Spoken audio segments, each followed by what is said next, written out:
আসসালামু আলাইকুম।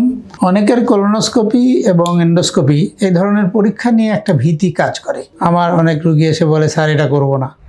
আসলে প্রয়োজন হলে তো পরীক্ষা করতেই হয়। ভীতিটা কেন হয়?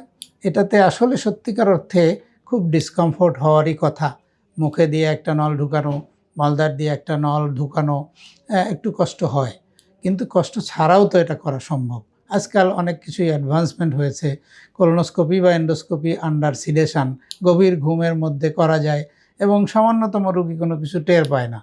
এইটা আপনার ভয় পাওয়ার কিছু নেই। কেউ আপনাকে কোলোনোস্কোপি অথবা এন্ডোস্কোপি সাজেস্ট করবে।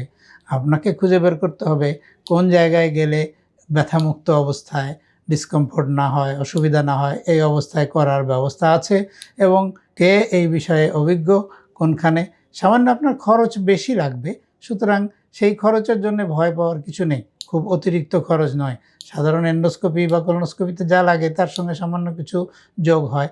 এটা যে এন্ডোস্কোপির খরচ বহন করতে পারেন তিনি এই খরচটুকুও বহন করতে পারবেন। সুতরাং আপনি খোলামেলাভাবে কথা বলে সিদ্ধান্ত নেবেন যে আমি ব্যথা পাইতে চাই না বা আমি ডিসকমফোর্ট হোক এরকম কোনো পদ্ধতিতে চাই না। আমার কোলোনোস্কোপি বা এন্ডোস্কোপি এমনভাবে করবেন যেন আমি টের না পাই। এটা বললেই কিন্তু আপনার সমস্যার সমাধান হয়ে গেল। অযথা ভয় পাওয়ার কোনো কারণ নেই। সুস্থ থাকুন, ভালো থাকুন।